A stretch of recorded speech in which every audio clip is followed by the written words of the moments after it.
Hello guys, आप सबको को मेरे YouTube study channel GK GS with summer में स्वागत है। आज हम लोग बिहार एसएससी के लिए सेट प्रैक्टिस करने जा रहे हैं और ये जो आपके सामने में सेट है ये स्पार्क पब्लिकेशन का सेट है। इसमें 50 क्वेश्चन जनरल नॉलेज के हैं और 25 क्वेश्चन जनरल साइंस के हैं। इस तरह से ये पूरा सेट 75 क्वेश्चन का है।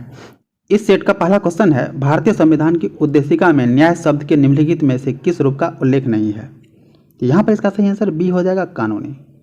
भारतीय संविधान की उद्देशिका में कानूनी न्याय का वर्णन नहीं आया हुआ है, तो इसका सही आंसर बी हो जाएगा, कानूनी। यहाँ पर एक चीज़ ध्यान में रखिएगा, उद्देशिका को ही प्रस्तावना बोलते हैं और इसी को इंग्लिश में प्रेम्बल बोलते हैं। और एक चीज़ यहाँ पे गाढ़ मान लीजिए, अगर उद्देशिका से संबंधित क्वेश्चन करना है तो उद्देशिका आपके लिप्स पे होना चाहिए, यानी कि याद होना चाहिए, कंठाग्र होना चाहिए। हमें उद्देशिका याद था तो हमने इस क्वेश्चन को आराम से सॉल्व कर दिया। उदाहरण के तौर पे देखिए, जैसे उद्देशिका हम आपको बोल रहे हैं, हम भारत के लोग भारत को एक संपूर्ण प्रभु संपन्न समाजवादी पंथ निरपेक्ष लोकतंत्रात्मक गणराज्य बनाने के लिए तथा उसके समस्त नागरिकों को सामाजिक, आर्थिक और राजनीतिक न्याय, यानी कि संविधान के उद्देशिका में 3 तरह के न्याय की बात की गई है। तो हमें उद्देशिका याद था तो उससे हमें ये कन्फर्म कर लिए कि यहाँ पर केवल 3 न्याय की बात होगी, सामाजिक, आर्थिक और राजनीतिक। कानूनी न्याय की बात नहीं होगी, क्योंकि भारतीय संविधान के उद्देशिका में कानूनी न्याय नहीं है, यानी कि इसका सही आंसर बी हो जाएगा, कानूनी। और एक चीज़ यहाँ पे ध्यान में रखिएगा, भारतीय संविधान के उद्देशिका में जो है 3 न्याय की तो बात की ही गई है, इसके साथ साथ 5 तरह के स्वतंत्रता की बात की गई है। तो वो स्वतंत्रता है विचार की स्वतंत्रता, अभिव्यक्ति की स्वतंत्रता, विश्वास की स्वतंत्रता, धर्म की स्वतंत्रता और उपासना की स्वतंत्रता। और इसके साथ ही 2 प्रकार के समानता की बात की गई है, प्रतिष्ठा की समानता और अवसर की समानता। इसको ध्यान में रखना है। आप सबसे रिक्वेस्ट है कि आप हमारे चैनल को सब्सक्राइब कीजिए। अगर लाइक नहीं करते हैं, कमेंट नहीं करते हैं, शेयर नहीं करते हैं तो इसमें मेरा हानि है, लेकिन अगर आप सब्सक्राइब नहीं करेंगे तो आपके पास मेरा जो है सेट प्रैक्टिस नहीं पहुंच पाएगा, इससे आपकी हानि होगी। यहाँ पर हम एक उदाहरण दिखाते हैं आपको। ये जो आप देख रहे हैं ये मेरा यूट्यूब स्टूडियो है। इस पर यहाँ पर देख सकते हैं कि बच्चे 76 घंटे देख चुके हैं इस वीडियो को, लेकिन जब सब्सक्रिप्शन की बात आती है तो यहाँ पर हम दिखाते हैं कि ऑडियंस में कि नोट सब्सक्राइब 99.4%, यानी कि 99% से अधिक लड़का जो है इसको बिना सब्सक्राइब किए हुए देखा है, लेकिन केवल 0.6% बच्चे जो है सब्सक्राइब किया है। अगर हम आपके लिए मेहनत कर रहे हैं तो आपका क्या कर्तव्य बनता है, तो प्लीज़ आप सब्सक्राइब कीजिए, लाइक कीजिए, कमेंट भी करिए। नेक्स्ट क्वेश्चन है, भारत के संविधान में निम्नलिखित में से कौन सी याचिका का उल्लेख नहीं है। तो भारतीय संविधान में जो है व्यादेश याचिका का उल्लेख नहीं है, यानी इसका सही आंसर डी हो जाएगा, व्यादेश। अब एक चीज यहाँ पे ध्यान में रखिएगा, भारतीय संविधान के न्यायिक व्यवस्था में 5 प्रकार की याचिकाओं का वर्णन किया गया है। कितने प्रकार की? 5 प्रकार की याचिकाओं का वर्णन किया गया है और उन सारे याचिका का नाम इस प्रकार है: बंदी प्रत्यक्षीकरण, परमादेश, प्रतिषेध निर्देश, उत्प्रेषण, अधिकार परीक्षा। ये 5 तरह की याचिका की बात की गई है, जिसमें से प्रतिषेध, परमादेश, अधिकार परीक्षा ये सब संविधान के अंतर्गत आते हैं और व्यादेश ये वाला याचिका जो है भारतीय संविधान में वर्णित नहीं है, यानी इसका सही आंसर डी हो जाएगा, व्यादेश। नेक्स्ट क्वेश्चन है, सुमेलित कीजिए। तो यहाँ पर जो स्टेटमेंट है उसको डेट से हम सुमेलित करते हैं। अहमदाबाद मिल हड़ताल ये 1918 में हुआ था, ठीक है। खेरा आंदोलन ये भी 1918 में हुआ था। जालियांवाला कांड जो है ये आपका 1919 में हुआ था। चंपारण सत्याग्रह ये 1917 में हुआ था। तो अगर आप मिलान करेंगे तो इसका सही मिलान जो है ए का 4 हो जाएगा, बी का 3 हो जाएगा, सी का 2 हो जाएगा, डी का 1 हो जाएगा, यानी कि सी आंसर इसका अप्रोप्रिएट आंसर होगा। नेक्स्ट क्वेश्चन है, निम्नलिखित में से कौन सी पर्वत श्रृंखला नेपाल से संबंधित नहीं है। तो इसमें जितने भी पर्वत श्रृंखला है ये सारे के सारे हिमालय से संबंधित है। तो ग्रेट हिमालय जो है वो नेपाल से संबंधित है। महाभारत श्रृंखला जो है ये भी नेपाल से संबंधित है। शिवालिक श्रेणी भी जो है ये नेपाल से संबंधित है। लेकिन आराकान योमा जो है ये मायावार से संबंधित है। तो इसका सही आंसर क्या हो जाएगा, D, Arakan Yoma. Next question है यहाँ पे, निम्नलिखित में से कौन सी संसदीय समिति का सदस्य अनिवार्य रूप से सत्ताधारी दल के सदस्यों से होता है। तो वो संसदीय समिति आपका प्राक्कलन समिति है। प्राक्कलन समिति में जो है सत्ताधारी सदस्य ही इसमें सदस्य होते हैं। इसके सदस्य जो है सत्ताधारी दल के सदस्य ही इसके सदस्य होते हैं प्राक्कलन समिति के। इसमें 30 सदस्य होता है, इस पॉइंट को ध्यान में रखिएगा।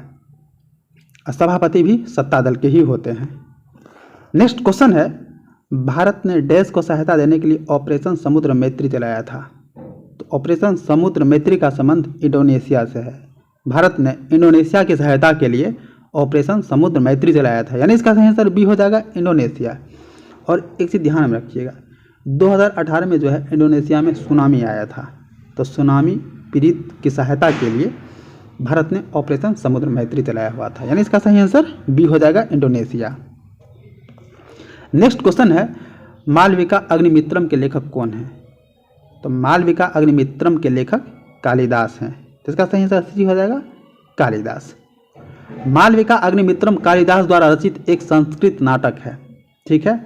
और यह जो है मालवा देश की राजकुमारी मालविका तथा विदिशा के राजा अग्निमित्र के प्रेम कहानी का वर्णन इसमें किया गया है, इस नाटक में। नेक्स्ट क्वेश्चन है, भारत में प्रधानमंत्री, तो भारत में जो है प्रधानमंत्री लोकसभा द्वारा निर्वाचित किया जाता है, बिल्कुल नहीं। राष्ट्रपति द्वारा निर्वाचित किया जाता है, बिल्कुल नहीं। राष्ट्रपति द्वारा नियुक्त किया जाता है, बिल्कुल सही।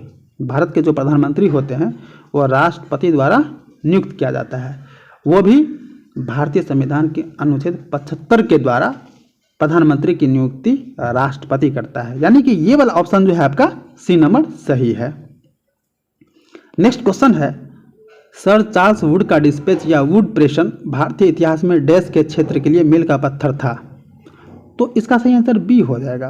वुड डिस्पैच का संबंध जो है वो आपका शिक्षा से था। और यहाँ पर एक चीज ध्यान में दीजिएगा, चार्ल्स वुड घोषणा पत्र बोर्ड ऑफ कंट्रोल के प्रधान चार्ल्स वुड द्वारा 19 जुलाई 1854 को जारी किया गया था। डेट याद रखिएगा, 19 जुलाई 1954 को जो है वुड डिस्पैच जारी किया गया था। इस घोषणा पत्र में भारतीय शिक्षा पर एक व्यापक योजना प्रस्तुत की गई थी, जिसे वुड डिस्पैच कहा गया है। इसमें 100 आर्टिकल था, 100 अनुच्छेद था।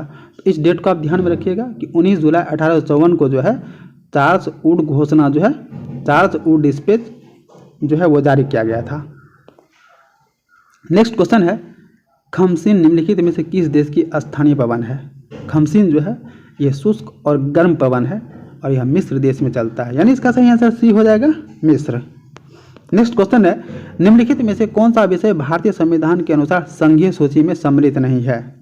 तो संघीय सूची में जो है आपका स्थानीय स्वशासन यानी कि पंचायती राज व्यवस्था जो है ये राज्य का विषय है, ना कि केंद्र का विषय है। रक्षा, railway, RBI Reserve Bank of India ये जो है केंद्र के विषय के अंतर्गत आता है। स्थानीय शासन पंचायती राज जो है ये आपका राज्य सूची के अंतर्गत है ना, आता है, यानी इसका सही आंसर सी हो जाएगा, स्थानीय स्वशासन। नेक्स्ट क्वेश्चन है आपका, जयप्रकाश पुल जेपी सेतु निम्नलिखित में से किस नदी पर स्थित है। तो जेपी पुल जो है ये आपका गंगा नदी पे अवस्थित है। दीघा सोनपुर रेल सड़क पुल जो है उसी पुल को जयप्रकाश नारायण पुल कहा जाता है। यह पुल पटना और सोनपुर को जोड़ता है। नेक्स्ट क्वेश्चन है, गुजरात के भुज में विनाशकारी भूकंप की उत्पत्ति जिस वर्ष हुई थी। तो गुजरात के भुज में जो है विनाशकारी भूकंप 2001 ईस्वी में आया था, यानी इसका सही आंसर बी हो जाएगा, 2001। नेक्स्ट क्वेश्चन है, भारत में पहली आर्थिक जनगणना कब की गई थी। तो भारत में पहली आर्थिक जनगणना 1977 ईस्वी में की गई थी। और एक चीज ध्यान में रखिएगा, आर्थिक जनगणना जो है 1977 में की गई थी, लेकिन अगर पहली जनगणना की बात होगी, आदमी की गणना की बात की जाएगी, तो सबसे पहले लॉर्ड मेयो के शासनकाल में 1872 में भारत में जनगणना किया गया था और नियमित जनगणना 1881 में किया गया था। तो ध्यान में रखना है कि अगर आर्थिक जनगणना की बात आएगी तो भारत में सबसे पहले आर्थिक जनगणना 1977 ईस्वी में की गई थी। और आदमी की जनगणना यानी जन की जनगणना की बात आएगी तो सबसे पहले लॉर्ड मेयो के समय में 1872 में किया गया था। इसके बाद नियमित रूप से जनगणना 1881 से शुरू हुआ था। नेक्स्ट क्वेश्चन है, समाचार पत्र रस्त गुप्तार सच बताने वाला का संबंध निम्नलिखित में किस धर्म से है। तो रस्त गुप्तार पत्रिका का संबंध जो है पारसी भाषा से है, पारसी संबंधित है, यानी इसका सही आंसर डी हो जाएगा, पारसी। रस्त गुप्तार पत्रकार का स्थापना जो है दादा भाई नेहरू जी ने 1854 ईस्वी में किया था। ठीक है, नेक्स्ट क्वेश्चन है अरुण 3 जल परियोजना निम्नलिखित में से किस देश में स्थित है? तो अरुण 3 जल परियोजना जो है ये नेपाल में अवस्थित है, यानी इसका सही आंसर आपका सी नंबर हो जाएगा, नेपाल। नेक्स्ट क्वेश्चन है भारत के डैश राज्य में हॉर्नबिल फेस्टिवल का आयोजन किया जाता है?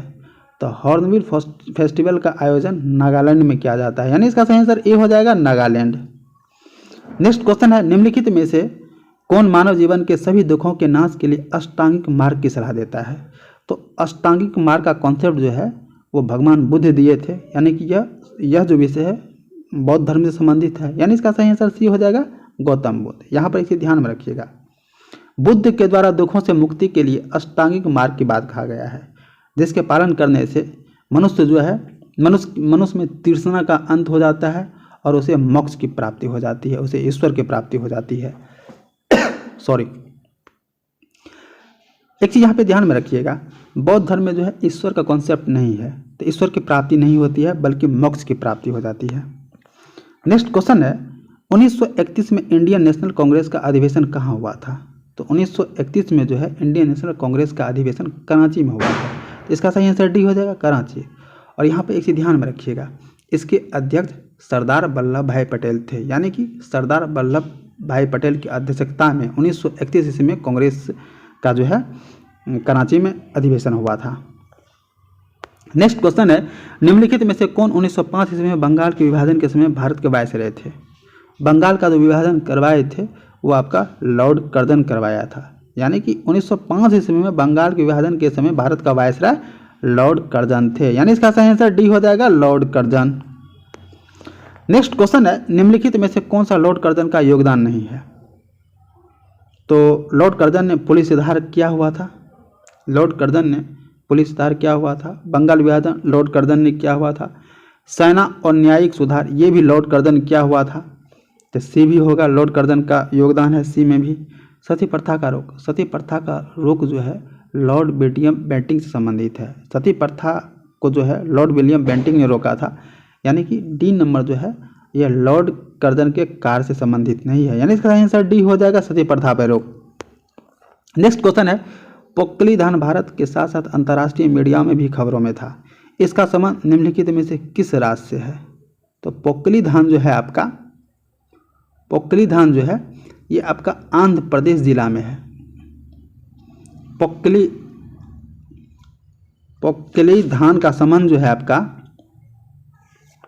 केरल से है, पोक्कली धान का संबंध केरल राज्य से है, ठीक है, इसका सही आंसर सी हो जाएगा, केरल। नेक्स्ट क्वेश्चन है निम्नलिखित में से कौन सा अनुच्छेद धार्मिक कार्यों के प्रबंध की स्वतंत्रता से संबंधित है? तो धार्मिक कार्य से संबंधित जो है स्वतंत्रता का प्रबंध की स्वतंत्रता जो है, धार्मिक कार्यों के प्रबंध की स्वतंत्रता का संबंध जो है वो अनुच्छेद 26 से है, यानी इसका सही आंसर ए हो जाएगा, अनुच्छेद 26। नेक्स्ट क्वेश्चन है ट्यूरिंग अवार्ड जो है किस क्षेत्र से संबंधित है? तो ट्यूरिंग अवार्ड जो है कंप्यूटर विज्ञान और एआई से संबंधित है। एआई कहने का मतलब आर्टिफिशियल इंटेलिजेंस, यानी कंप्यूटर विज्ञान एवं एआई से संबंधित है ट्यूरिंग अवार्ड, यानी इसका सही आंसर सी हो जाएगा, कंप्यूटर विज्ञान एवं एआई। नेक्स्ट क्वेश्चन है कैबिनेट मिशन प्लान की योजना के तहत संविधान सभा का गठन कब किया गया था? तो कैबिनेट मिशन योजना के तहत जो है संविधान सभा का गठन दिसंबर 1946 में किया गया था, यानी इसका सही आंसर बी हो जाएगा, दिसंबर 1946। नेक्स्ट क्वेश्चन है पद्म विभूषण से सम्मानित छत्तीसगढ़ की तीजन बाई निम्नलिखित में से किससे संबंधित है? तो तीजन बाई जो है ये एक पंडवानी गायिका थी और इसका संबंध जो है गायन से है, यानी इसका सही आंसर ए हो जाएगा, गायन। नेक्स्ट क्वेश्चन है सेवी का मुख्यालय कहाँ है? तो सेवी का मुख्यालय जो है मुंबई में है, जो महाराष्ट्र में पड़ता है, यानी इसका सही आंसर बी हो जाएगा, मुंबई। और इसकी स्थापना 1988 में की गई थी, इसको भी ध्यान में रखना है। नेक्स्ट क्वेश्चन है जल राशि जो स्पेन एवं फ्रांस दोनों के ही साथ तटीय क्षेत्र बनाती है, यानी कि स्पेन और फ्रांस जो है किस खाड़ी को या सागर को टच करती है? तो बिस्के की खाड़ी, ये दोनों स्पेन और फ्रांस जो है दोनों बिस्के की खाड़ी को टच करता है, यानी इसका सही डी हो जाएगा, बिस्के की खाड़ी। नेक्स्ट क्वेश्चन है हिप्पोकैम्प किस ग्रह का चंद्रमा है? तो हिप्पोकैम्प जो है नेपच्यून ग्रह का आपका नेपच्यून ग्रह का चंद्रमा है, इसका सही आंसर बी हो जाएगा, नेपच्यून। नेक्स्ट क्वेश्चन है ब्लू माउंटेन पर्वत श्रृंखला भारत के किस राज्य से संबंधित है? तो ब्लू माउंटेन पर्वत श्रृंखला जो है भारत के मिजोरम राज्य से संबंधित है। तो इसका सही आंसर ए हो जाएगा, मिजोरम। नेक्स्ट क्वेश्चन है आपका, कारकोता राजवंश का संबंध निम्नलिखित में से किसके इतिहास से था? तो कारकोता राजवंश का संबंध जो है वो जम्मू कश्मीर से है। कारकोता, इसको कारकोट एक्चुअली में जो है ना, कारकोता यहाँ पे नहीं है, कारकोता भी बोलते हैं और इसको कारकोट भी बोलते हैं। तो कारकोट राजवंश का जो संबंध जम्मू कश्मीर से है, यानी इसका सही आंसर बी हो जाएगा, जम्मू कश्मीर। यहाँ पे ध्यान में रखिएगा, कारकोट या कारकोता राजवंश जो है कश्मीर का एक कायस्थ क्षत्रिय राजवंश था, ठीक है, जिसने गोनंद वंश के पश्चात कश्मीर पर अपना आधिपत्य जमाया था। और यह जो है इसकी स्थापना 625 ईस्वी में की गई थी और इसकी राजधानी थी परिहासपुर। यहाँ पे ध्यान में रखिएगा, कारकोट वंश की स्थापना जो है 625 ईस्वी में की गई थी और इसका राजधानी कहाँ पे था? परिहासपुर। नेक्स्ट क्वेश्चन है, ब्रह्मोस मिसाइल के बारे में निम्नलिखित में से कौन सा कथन सत्य है? तो यहाँ पर जितने भी कथन है उस पर हम विचार करते हैं। यह 2 चरण में चलने वाली मिसाइल है, बिल्कुल सही है। इसकी उड़ान क्षमता 290 किलोमीटर है, बिल्कुल सही है। यह पराध्वनिक गति से चलती है, ये भी सही है। यह दागों और भूल जाओ तंत्र के आधारित है, ये भी सही है। यानी कि चारों का चारों कथन सही है, यानी इसका आंसर डी हो जाएगा, 1 2 3 4 सभी। नेक्स्ट क्वेश्चन है, निम्नलिखित में से कौन सा देश सार्क का सदस्य देश है? तो सार्क में जो है 8 सदस्य देश हैं। तो इसमें ईरान जो है वो सार्क का सदस्य नहीं है, तो यानी इसका सही आंसर 6 हो जाएगा, ईरान। ठीक है, नहीं, इसमें ये कह रहा है, सॉरी, ये कह रहा है ना, निम्नलिखित में से कौन से देश सार्क के सदस्य देश नहीं है? ठीक है, इसमें से कौन सा देश जो है वो सार्क का नहीं है? तो बांग्लादेश ये सार्क का देश, सार्क सदस्य देश है। भूटान भी है, श्रीलंका भी है, नेपाल में भी है, अफगानिस्तान में भी है, ईरान नहीं है। यानी कि जिस ऑप्शन में 6 है वो सारे के सारे ऑप्शन नहीं होंगे। ठीक है, क्योंकि ईरान जो है सार्क का सदस्य देश नहीं है।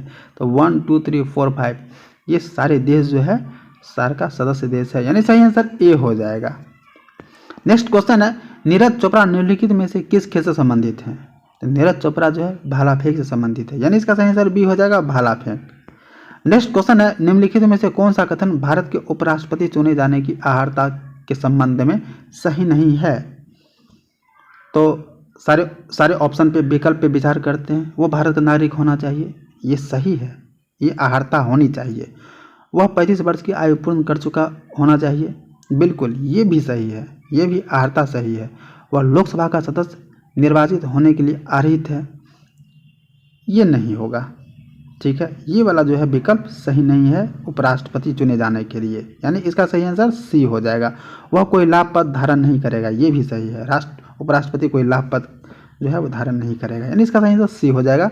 वह लोकसभा का सदस्य निर्वाचित होने के लिए अर्हित है। नेक्स्ट क्वेश्चन है आपका, सियाचिन हिम नदी स्थित है? तो सियाचिन हिम नदी जो है काराकोरम श्रेणी में है, तो इसका सही आंसर ए हो जाएगा, काराकोरम श्रेणी। और यहाँ पर एक चीज ध्यान में रखना है आपको, ठीक है, सियाचिन हिम नदी जो है ये आपका काराकोरम श्रेणी में अवस्थित है, जो लद्दाख में पड़ता है। नेक्स्ट क्वेश्चन है, विश्व पृथ्वी दिवस कब मनाया जाता है? तो विश्व पृथ्वी दिवस 22 अप्रैल को मनाया जाता है, यानी सही आंसर इसका ए हो जाएगा, 22 अप्रैल। नेक्स्ट क्वेश्चन है, वेरीनाग निम्नलिखित में से किस भारतीय नदी का उद्गम स्थल है? तो वेरीनाग झील है जो जम्मू कश्मीर में अवस्थित है और वहाँ से जो है झेलम नदी निकलती है, यानी इसका सही आंसर ए हो जाएगा, झेलम। और झेलम से संबंधित कुछ पॉइंट है उसको ध्यान में रखिएगा। झेलम उत्तरी भारत में बहने वाली एक नदी है जिसका प्राचीन नाम वितस्ता है। झेलम नदी का जो है प्राचीन नाम वितस्ता है। इसका उद्गम स्थल जम्मू कश्मीर के शेषनाग या वेरीनाग से है, शेषनाग या वेरीनाग झील से है। ठीक है, और यह पाकिस्तान में जाकर चिनाब नदी से मिल जाती है। नेक्स्ट क्वेश्चन है, राष्ट्रीय उद्यान जो भारत एवं नेपाल की सीमा पर गंडक नदी के तट पर स्थित है वह कौन सा है? तो वह राष्ट्रीय उद्यान का नाम है Valmiki Nagar National Park. Valmiki National Park जो है नेपाल के बॉर्डर पर स्थित है और ये जो है इससे जो है गंडक नदी बहती है और यह वाल्मीकि नेशनल पार्क जो है बिहार में अवस्थित है। नेक्स्ट क्वेश्चन है, प्रथम आंग्ल सिख युद्ध निम्नलिखित में से किस वर्ष हुआ था? तो प्रथम आंग्ल सिख युद्ध जो है 1845 से 1846 के बीच में हुआ था। इसका सही आंसर बी हो जाएगा, 1845 से 1846। अब ध्यान में रखिएगा, प्रथम आंग्ल सिख युद्ध पंजाब के सिख राज तथा अंग्रेज के बीच 1845-46 में हुआ था। इसके परिणाम स्वरूप सिख राज का कुछ हिस्सा अंग्रेजी राज का हिस्सा बन गया। प्रथम सिख युद्ध का प्रथम रण मुदगी में हुआ था, इसको ध्यान में रखना है। प्रथम जो आंग्ल सिख युद्ध हुआ था वो मुदगी में हुआ था, मुदगी नामक स्थान पर हुआ था। नेक्स्ट क्वेश्चन है, रंगाथिट्टू पक्षी अभ्यारण्य कहाँ है? तो रंगाथिट्टू पक्षी अभ्यारण्य जो है वो कर्नाटक में अवस्थित है, यानी इसका सही आंसर बी हो जाएगा, कर्नाटक। नेक्स्ट क्वेश्चन है, बुकर पुरस्कार विजेता एन्ना बर्न्स द्वारा निम्नलिखित में से कौन सी पुस्तक लिखी गई है? तो एन्ना बर्न्स जो है उन्होंने मिल्कमैन नामक पुस्तक लिखी है, इसका सही आंसर ये हो जाएगा, मिल्कमैन। नेक्स्ट क्वेश्चन है, भारतीय संविधान के अनुच्छेद 123 राष्ट्रपति को शक्ति देता है। तो भारतीय संविधान के अनुच्छेद 123 के अनुसार जो है राष्ट्रपति अध्यादेश जारी कर सकता है, यानी इसका सही आंसर डी हो जाएगा, संसद के विश्रांति काल में अध्यादेश जारी कर सकता है, इसको ध्यान में रखना है। संसद के स्थगन के समय अनुच्छेद 123 के तहत राष्ट्रपति अध्यादेश जारी कर सकता है, जिसका प्रभाव संसद के अधिनियम के समान ही होता है। यह सत्र के शुरू होने के 6 सप्ताह तक रहता है, परंतु राष्ट्रपति राज्य के सूची के विषयों पर अध्यादेश जारी नहीं कर सकता है। जब दोनों सदन सत्र में होते हैं तो यह शक्ति राष्ट्रपति को नहीं होती है। अनुच्छेद 72 के तहत राष्ट्रपति को क्षमादान की शक्ति है, इसको ध्यान में रखना है। 123 के तहत अध्यादेश जारी कर सकता है, 72 के तहत क्षमादान की शक्ति जारी कर सकता है, और 123 के तहत जो अध्यादेश जारी करेगा वो केवल केंद्र के विषय पर ही अध्यादेश जारी कर सकते हैं, ना कि राज्य के विषय पर। नेक्स्ट क्वेश्चन है, निम्नलिखित में से कौन 29 अगस्त 1947 में गठित प्रारूप समिति के सदस्य नहीं थे? तो यहाँ पर सारे के सारे नाम पर हम विचार करते हैं।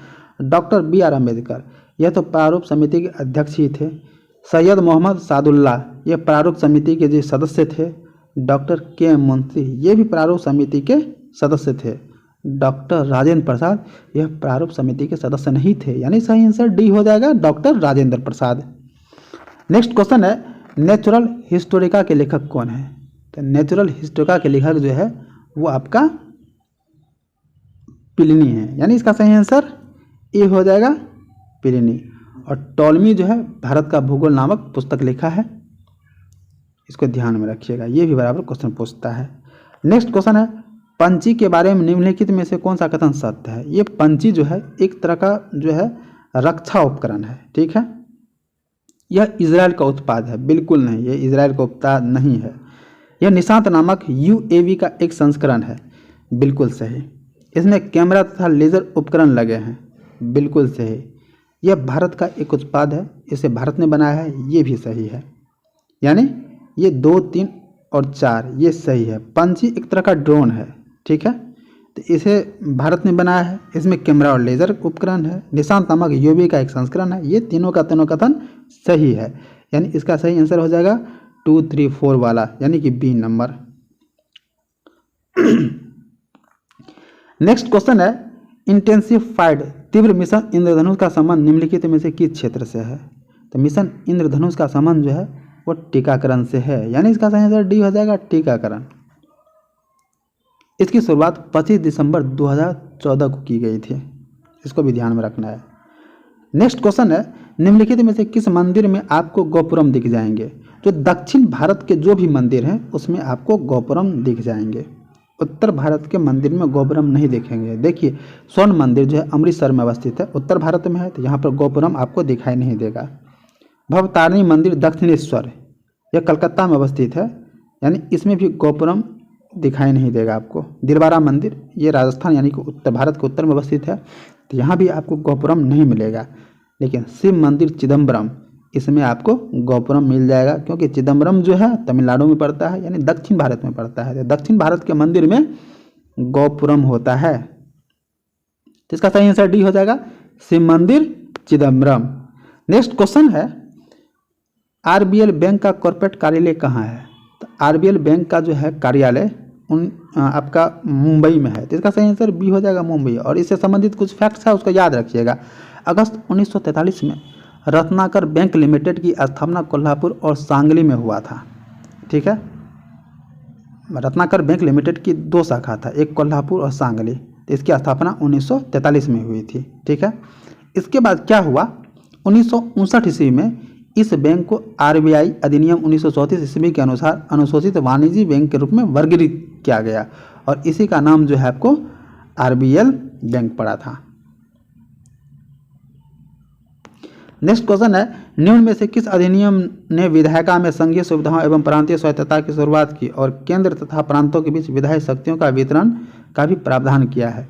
शॉर्ट में इस क्वेश्चन का मतलब ये है, किस अधिनियम के तहत जो है केंद्र के विषय और प्रांतों के विषय को अलग किया? तो वो आपका अधिनियम है भारत सरकार अधिनियम 1935, यानी इसका आंसर बी हो जाएगा 1935। और यहाँ पर ध्यान में रखिएगा, ब्रिटिश काल में भारत शासन अधिनियम 1935 सबसे बड़ा था। ठीक है, इसमें 331 धाराएं थे और 10 अनुसूचियाँ थी और इसी के तहत जो है केंद्र सरकार के लिए द्वैध शासन की व्यवस्था की गई। ठीक है, और भारतीय सरकार अधिनियम 1935 के अंतर्गत एक संघीय न्यायालय की भी स्थापना दिल्ली में की गई थी। इसका सही आंसर बी हो जाएगा। नेक्स्ट क्वेश्चन है, यहाँ से विज्ञान का क्वेश्चन शुरू हो गया। विद्युत विभवांतर की एसआई इकाई क्या है? तो विद्युत विभवांतर की एसआई इकाई जो है वोल्ट है। इसका सही आंसर डी हो जाएगा, वोल्ट। कूलम जो है आवेश की एसआई इकाई है। जूल जो है ये ऊर्जा का इकाई है और एम्पियर विद्युत धारा की एसआई इकाई है। नेक्स्ट क्वेश्चन है, निम्नलिखित में से कौन सी अधातु कमरे के ताप पर तरल होती है? तो कमरे के ताप पर जो है ब्रोमीन ऐसी अधातु है जो कमरे के ताप पर जो है तरल होती है। इसका सही आंसर सी हो जाएगा, ब्रोमीन। नेक्स्ट क्वेश्चन है, इकाई सतह क्षेत्रफल पर लंबवत लगने वाले बल निम्न में से किसे परिभाषित करता है? तो इकाई क्षेत्रफल पर लगने वाला बल जो है दाब कहलाता है। इसका सही आंसर सी हो जाएगा, दाब। नेक्स्ट क्वेश्चन है, निम्नलिखित सूत्रों में से कौन सा चूना पत्थर को निरूपित करता है? तो चूना पत्थर को यहाँ पर निरूपित करेगा कैल्शियम कार्बाइड CaCO3। तो इसका सही आंसर बी हो जाएगा, CaCO3। नेक्स्ट क्वेश्चन है, तारों का टिमटिमाना तारों की रोशनी के वायुमंडल में से डैश के कारण होता है? तो तारा जो टिमटिमाता है वो प्रकाश के अपवर्तन के कारण से टिमटिमाता है। तो इसका सही आंसर ए हो जाएगा, अपवर्तन। नेक्स्ट क्वेश्चन है, निम्नलिखित में से कौन सा कथन सही नहीं है? तो सारे कथन पर हम विचार करते हैं। इथेनॉल कमरे के तापमान पर तरल होता है, बिल्कुल सही है ये। इथेनॉल को सामान्यतः एल्कोहल कहते हैं, बिल्कुल। इथेनॉल जो है, इथेनॉल ए है, इथेनॉल ए है तो एस करते हैं, ये अल्कोहल है, इसे शराब भी बोलते हैं, दारू भी बोलते हैं। तो इथेनॉल को सामान्यतः जो है अल्कोहल करते हैं। इथेनॉल टिंचर आयोडीन में भी इस्तेमाल किया जाता है, बिल्कुल सही। इथेनॉल पानी में घुलता नहीं है, बिल्कुल गलत। इथेनॉल जो है पानी में घुलता है। आप लोग फिल्म वगैरह में शराब पीते हुए को देखते होंगे, तो इथेनॉल यानी कि वो शराब ही होता है। इथेनॉल को ही शराब और शराब को ही इथेनॉल कहा जाता है।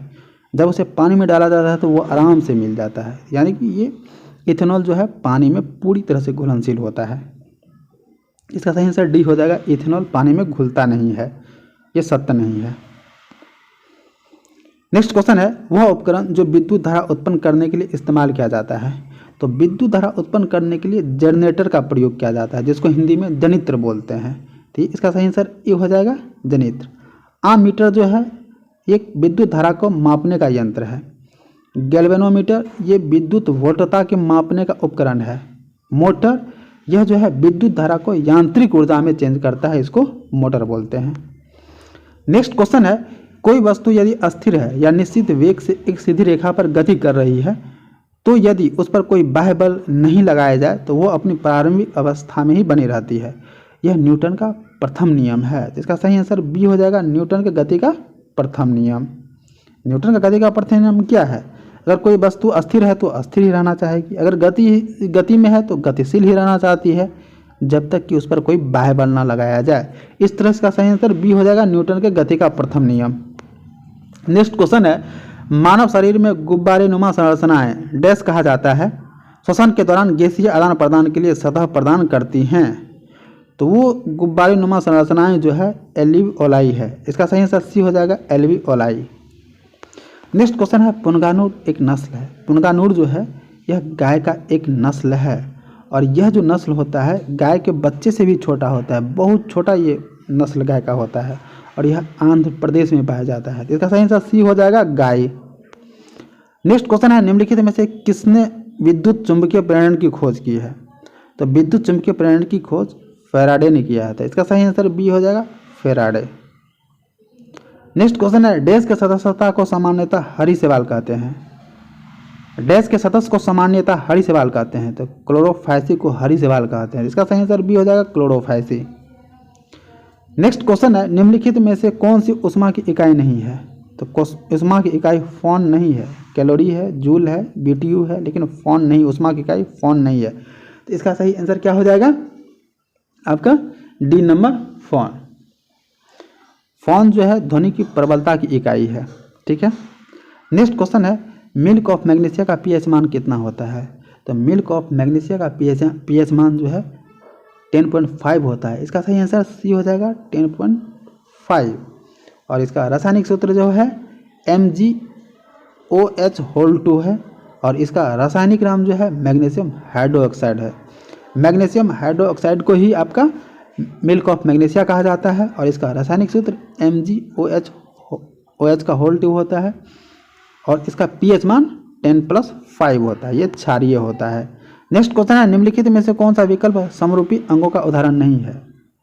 तो इसमें जो है चमगादड़ का पंख ये समरूपी अंग का उदाहरण है, पक्षी का पंख समरूपी अंग का उदाहरण है, कीड़े का पंख ये भी समरूपी अंगों का उदाहरण है, लेकिन बंदर का हाथ जो है वह समरूपी अंग का उदाहरण नहीं है। जिसका सही आंसर डी हो जाएगा, बंदर का हाथ। और एक चीज ध्यान में रखिएगा, जो अंग उत्पत्ति तथा संरचना में समान होते हैं तथा कार्य में भिन्न होते हैं वह समजात अंग कहलाते हैं।